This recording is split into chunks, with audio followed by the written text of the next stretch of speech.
Конечно. 2012 жылдан бери өткөрүлүп келе жаткан соттук реформа боюнча бүгүн кезектеги 12-отурум өттү. Бул аралыкта Кыргызстанда парламент кабыл алып берген жаңы кодекстер менен мыйзамдар пайда болду. Президент Алмазбек Атамбаев өз сөзүндө акыркы 5 жыл аралыгында соттук реформанын алкагында жасалган иштер зор натыйжа бергенин айтты. Мекендештер, биз бүгүн сот реформасы боюнча кеңештин 12-жыйынына чогулдук. Бирок бүгүнкү жыйындын өзгөчөлүгү бар. Биз бүгүн кандайдыр бир мыйзамдарды, башка бир маселени талкуулабайбыз. Биз бүгүн ушу 5 жылдан ичинде жүргүзүлгөн иштердин сот реформасынын биринчи этабынын жыйынтыгын чыгарабыз.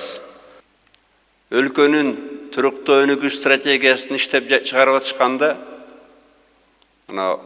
17-жылга чейинки стратегиясын жазып атканда, эң маанилүү маселелердин бири, эң маанилүү бөлүмдөрдүн бири сот реформасы болгон.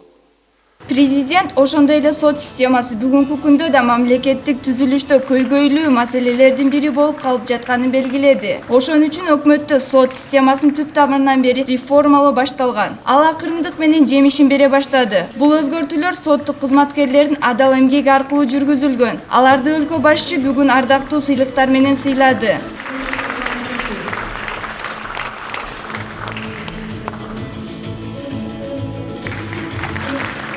60 киши баалуу белектер менен сыйланды. Ал белектердин катарында Кыргызстан көчмөндөр өлкөсү аттуу эстелик китептер, энчилүү сааттар, даңк медалдары жана ардактуу наамдар бар. Бирок сот кызматкерлери бул иш менен гана чектелбестен, дагы да өлкөнү өнүктүрүүгө салымын кошууга даяр экендиктерин айтып өтүштү. На следующей неделе 3 законопроекта. Это Кийинки жумада биз 3 мыйзам долбоорун караганын турабыз. Алардын ичинде соттордун статусу боюнча документ бар. Ал буга чейин комитеттин окуусунан өткөн.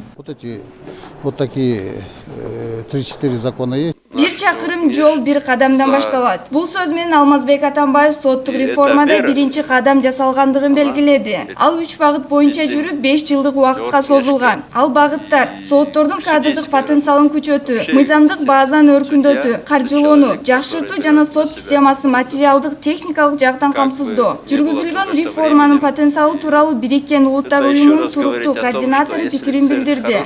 Прогноз очень простой.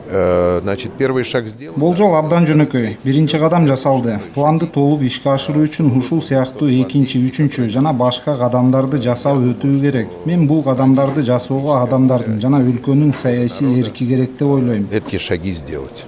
Мамлекет мындан ары сот ишмердүүлүгүн жакшыртууну пландоодо. Анын ичинде бул тармакка жаштарды тартуу максаты бар.